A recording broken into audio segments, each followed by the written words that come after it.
assim também nós estamos sempre prontos para romper na caminhada de evangelismo para alcançar outras vidas. Bem, hoje é um dia importante também, porque nós vamos participar de um evento que foi instituído por Jesus, que é a Ceia do Senhor. A Ceia do Senhor também ela foi preparada. Lucas 22, 8,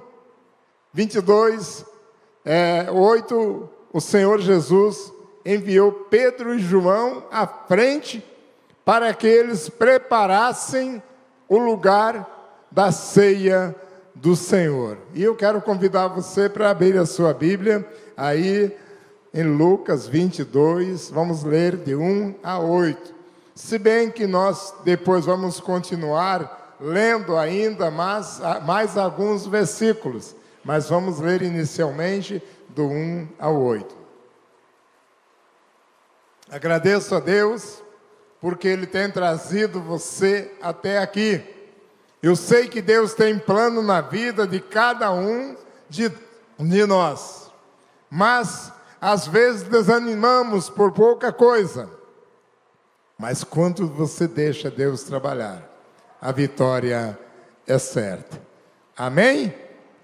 Então, queridos, diz assim: aproximava-se já a celebração da Páscoa, que era a festa judaica em que só se comia pão feito sem fermento.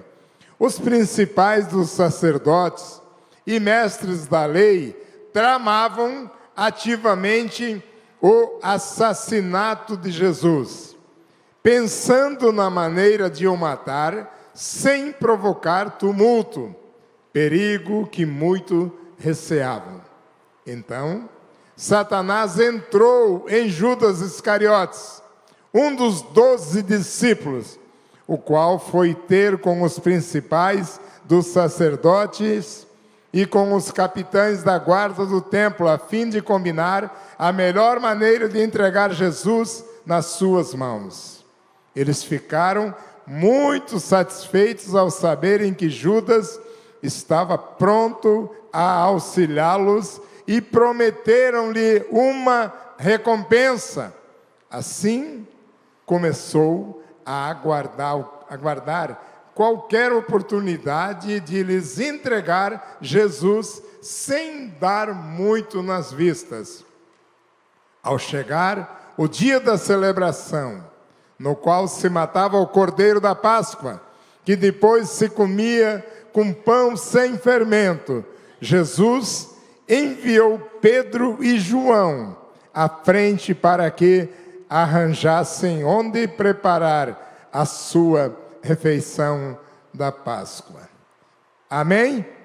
Querido Pai, te louvamos por esta palavra.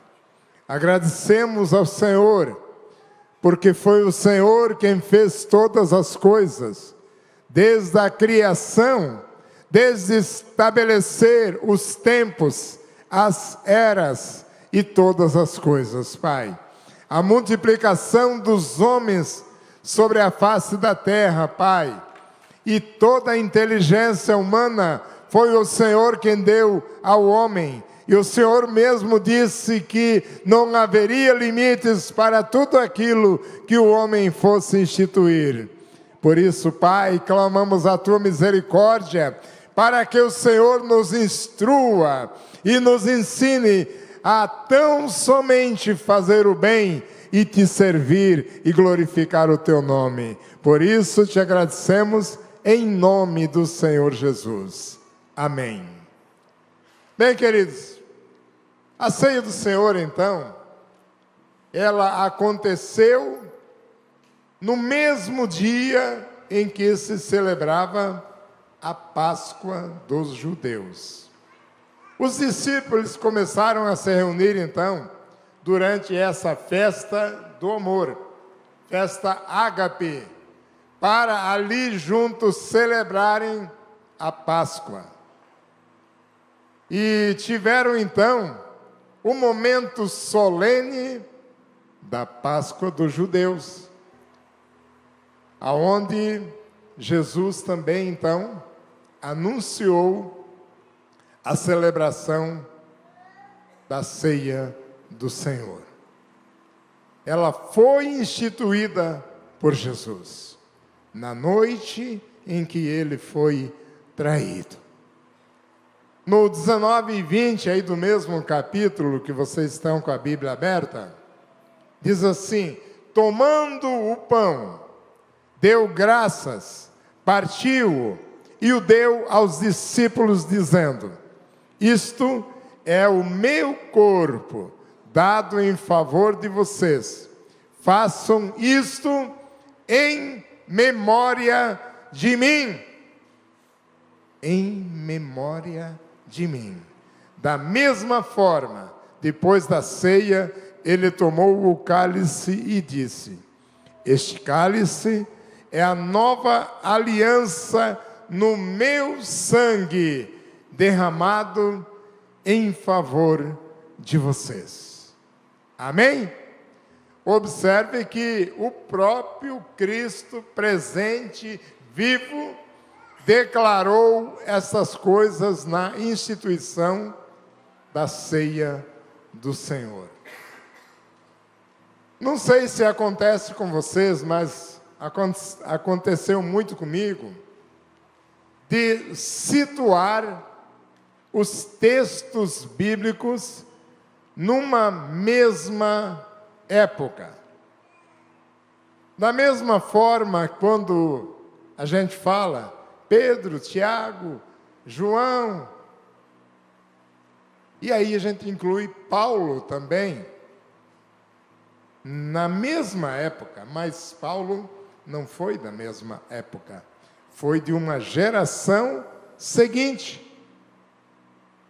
Claro, ele já era um jovem, mas ele não participou junto. E é interessante também notar uma coisa. Essa passagem a respeito da instituição da ceia do Senhor está nos 4 evangelhos. Algumas poucas diferenças na maneira de se expressar, mas está nos 4. E aí vem a minha dúvida, que eu fui pesquisar a respeito: se já está nos 4 evangelhos, por que foi que Paulo, 30 anos depois, também escreveu sobre a ceia do Senhor, lá em 1ª carta aos Coríntios, capítulo 11, versículos 23 a seguir? Não é um tanto quanto surpreendente, até para não dizer estranho, né? Paulo vem trazer um assunto que já estava consumado nas 4 cartas, no Evangelho de Mateus, Marcos, Lucas e João. Mas ele trouxe 30 anos depois essa escrita. Novamente, Jesus instituiu a ceia do Senhor naquela noite, noite de Páscoa, que era celebrada uma vez por ano, segundo a tradição judaica. Então, eu quero dizer que, pelo fato de Deus ter os seus propósitos em todas as coisas, também tem em trazer Paulo escrevendo aos Coríntios o mesmo assunto que já estava consumado. Então, Paulo, ele surgiu então na história da igreja como um temporão, como um abortivo, até diferente. E o que foi que Paulo fez? Qual foi a diferença? A diferença de Paulo é que o seu currículo é respeitável. É um currículo respeitável não só pelas escritas dele, cujos textos compreendem mais da metade do Novo Testamento, mas porque também pelas suas realizações. Ele não ficou apenas no palavreado, mas nas atitudes, nas ações. Eu fico olhando, já falei isso aqui várias vezes. Como seria hoje Paulo com todas as facilidades de comunicação, com todas as facilidades de transporte? Certamente ganharia o mundo com muita facilidade. Mas por que também Paulo esperou 30 anos depois para escrever a respeito da ceia do Senhor? Era outra coisa que eu pensava. Paulo se converteu hoje, amanhã ele já estava pregando. Não. Paulo, pela ação do Espírito, ele se retirou ao deserto da Arábia. E não existe um consenso para se dizer quanto tempo ele ficou nesse retiro no deserto da Arábia. Há escritores que dizem 3 anos, outros dizem 9, mas até há quem diga que foram 14 anos o tempo de reclusão de Paulo. Ele e o Espírito de Deus e as revelações que vieram para ele lá no deserto. É muito interessante quando você mergulha nessas coisas. Durante esse tempo em que ele esteve lá no deserto da Arábia, ele recebeu do Senhor. Ele começa dizendo: porque eu recebi do Senhor aquilo que também eu vos ensinei. Que o Senhor Jesus, na noite em que foi traído. Mas Paulo não só recebeu a revelação, como também a confirmação do poder que há na ceia do Senhor. E durante o tempo em que Jesus estava aqui como homem, ele ministrou as instruções que os escritores do Evangelho trouxeram desse culto memorial. Culto memorial que é a ceia do Senhor. Mas apontando para a morte de Jesus. E Jesus, ele fez questão de ser lembrado não pelo nascimento, mas ele fez questão de ser lembrado pela sua morte. E também ser lembrado pela nova aliança, a nova aliança celebrada no seu sangue, para a remissão dos nossos pecados.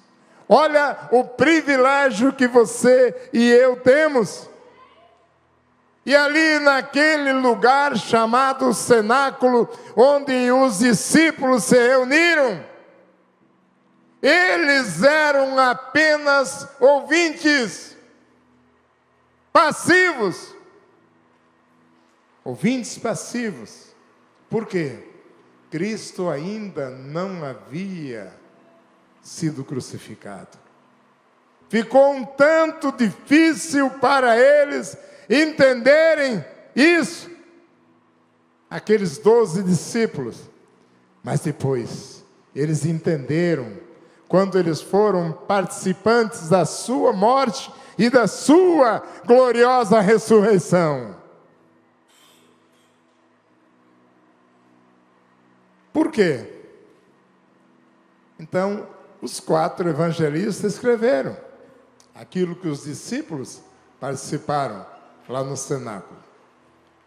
A Páscoa, agora, sendo, então, substituída pela ceia do Senhor. E isso trouxe, durante muito tempo, alguma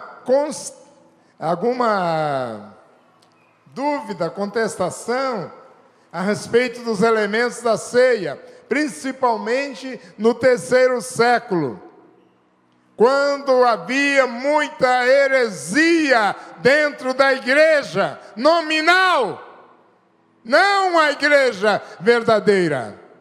Porque a igreja verdadeira não fica procurando picuinhas para achar defeito nos outros, ou naqueles que fazem.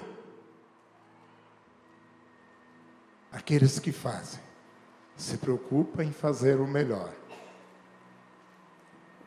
Mas aqueles que não fazem nada, só querem encontrar erro nos outros. Então aqui eu começo a entender o porquê que 30 anos depois, Deus leva Paulo pelo Espírito a escrever verdadeiramente sobre o assunto da ceia do Senhor, que já era tão claro. Porque aqueles homens ouviram Jesus vivo, antes da sua morte, falar: toma e coma, isto é o meu corpo. Toma e beba, este é meu sangue. Mas ele estava ali.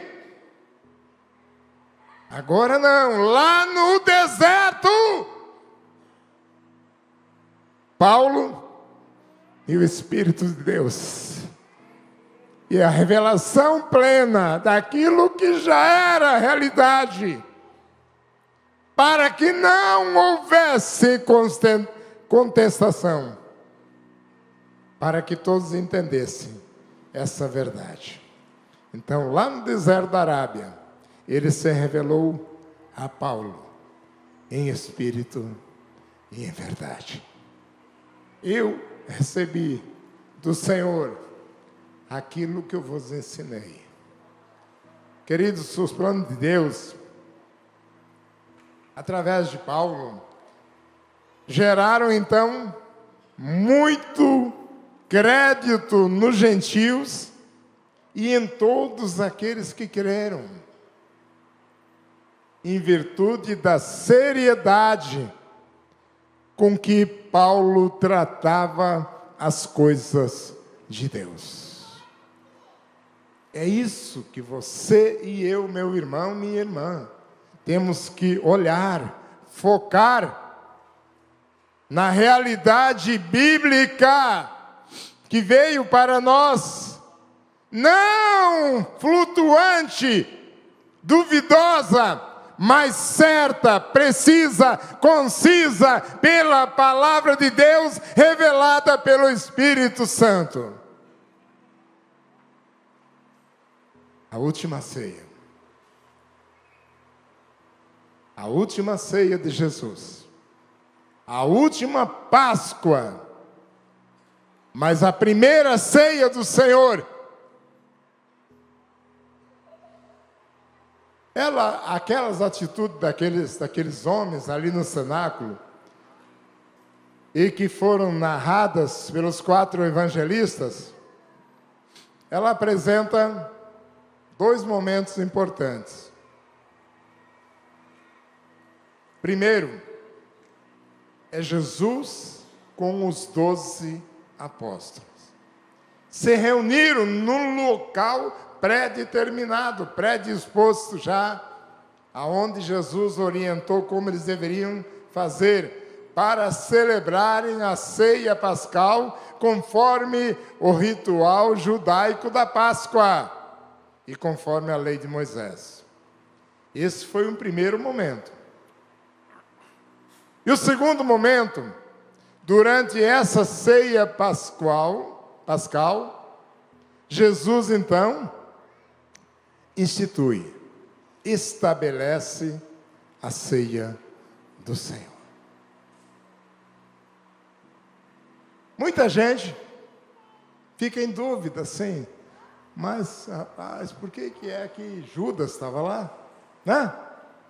Judas estava lá, participando da ceia. Não, não é bem assim. Eu imagino que ele, como sendo o traidor de Jesus, e que em seguida ele entregaria para as autoridades de Jerusalém aquele homem santo, puro e perfeito, ele não deveria estar presente à ceia. Mas, queridos, este foi o novo ritual da Páscoa que Jesus estabeleceu. Ele mesmo, Jesus, se apresentou como o Cordeiro Santo, como o sacrifício perfeito para a humanidade. Sacrifício perfeito. E aonde é que está tão claro assim? Bem, Evangelho de João, capítulo 13, versículo 27, diz assim: tão logo Judas comeu o pão da Páscoa, não foi da ceia do Senhor, não. Eles estavam participando do cerimonial da Páscoa. Tão logo Judas comeu o pão, Satanás entrou nele. E Jesus disse para ele: o que você está para fazer? Vai, faça depressa.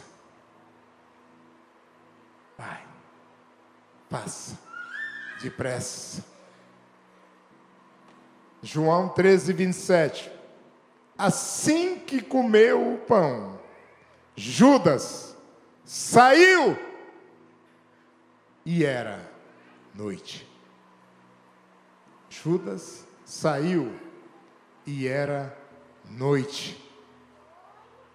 13:31 de João.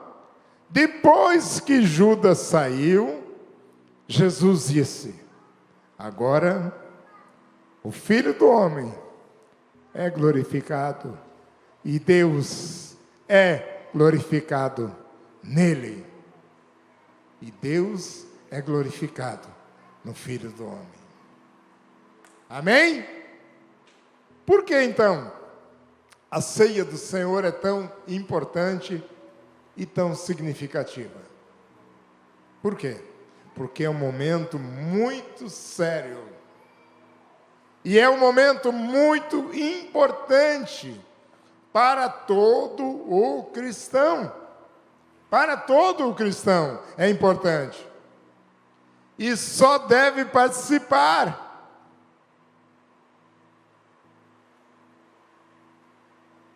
aqueles que confessam Jesus como Senhor e Salvador da sua vida. Porque nós temos comunhão com Jesus. Estão em plena comunhão com a igreja.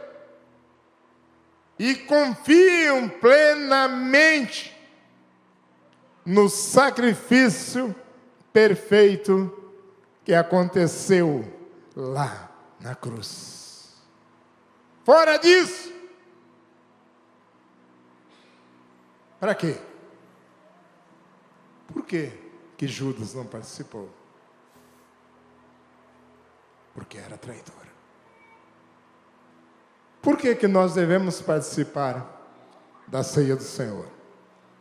Nós devemos participar da ceia porque ela foi instituída pelo Senhor Jesus Cristo. E porque nós somos cristãos. E Ele instituiu para que a igreja a celebrasse até a sua volta. Até a sua volta, disse Jesus, até o fim dos tempos. É missão da igreja. É missão da igreja. em memória de mim. Ele disse, então, é uma lembrança perpétua do sacrifício que ele fez. E a aliança que ele, Jesus, fez no sangue dele, nova e eterna aliança no meu sangue, disse Jesus. A outra pergunta é: quando e como a ceia do Senhor deve ser celebrada? Qual é a assiduidade? Bem, a Bíblia, em nenhum lugar, ela nos instrui a respeito da frequência que nós devemos participar da ceia do Senhor. Em lugar nenhum. Há quem participe uma vez por ano, como era a Páscoa dos judeus, mas quando Jesus fala, esta é a nova aliança. Eu entendo que a antiga deixou de existir para que haja a nova. E já que a Bíblia não dá instrução específica sobre a sua frequência, há uma flexibilidade para que a nossa decisão de participar da ceia do Senhor seja da melhor forma que se adequar à igreja. Mas eu quero voltar à questão de Paulo. Antes dele falar daquilo que ele recebeu, ele fala no mesmo capítulo 11, 17, 1 Coríntios. Entretanto, nisto que lhes vou dizer, não os elogio, pois as reuniões de vocês mais fazem mal do que bem. Então aqui, Paulo foi sincero também com aquilo que vinha acontecendo na igreja de Corinto. Quando vocês se reúnem, não é para participar da ceia do Senhor, porque cada um come sua própria ceia, sem esperar uns pelos outros. Assim, enquanto um fica com fome, o outro se embriaga. 20 e 21, do versículo que foi lido agora.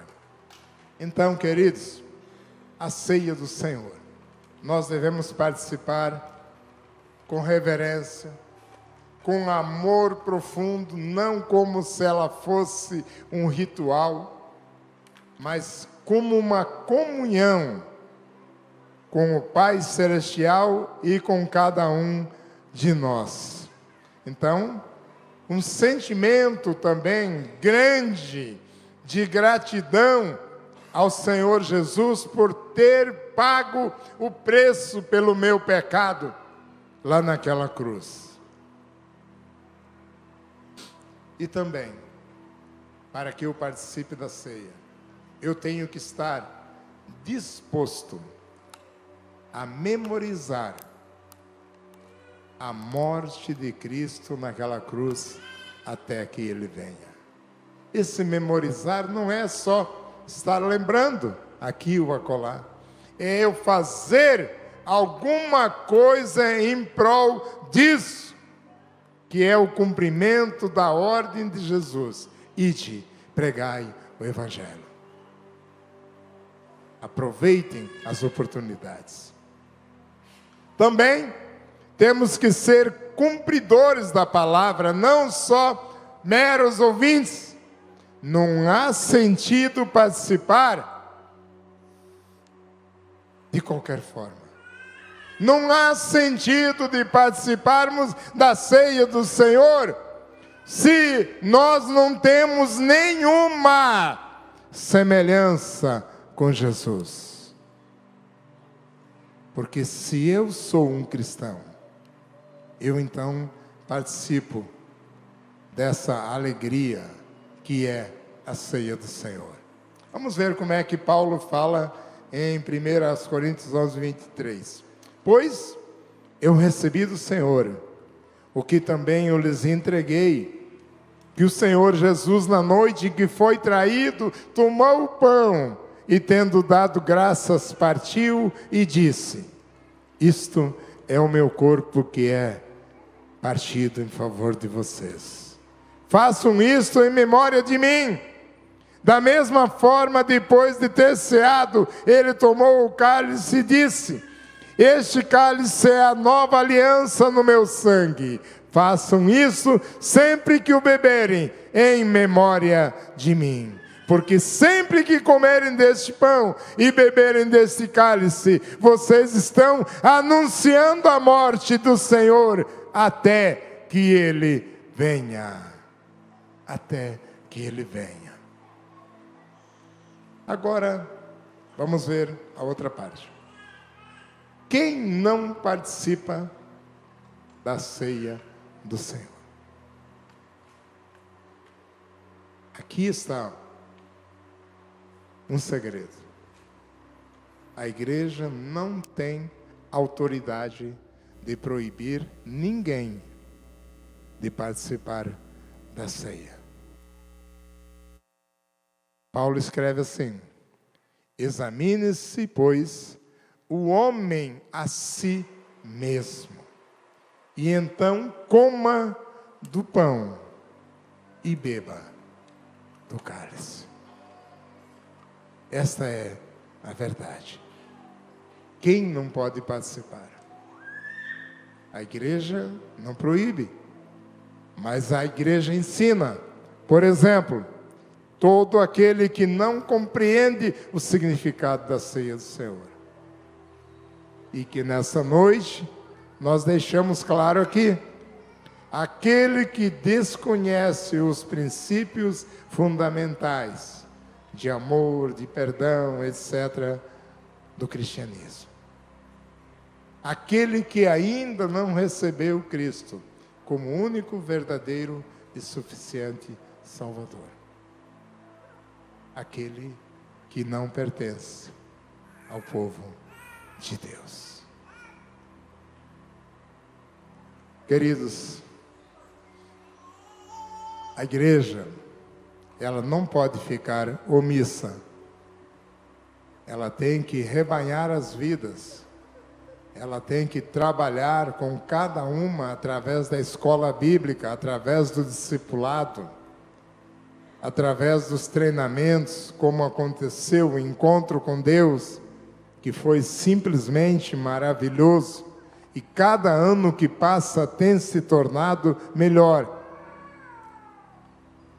Agradeço a Deus por vocês que participaram, por vocês que trabalharam.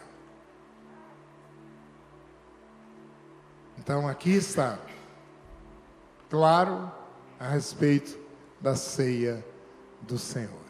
Uma ceia memorial, uma ceia de amor, uma ceia de comunhão com o Pai Celestial.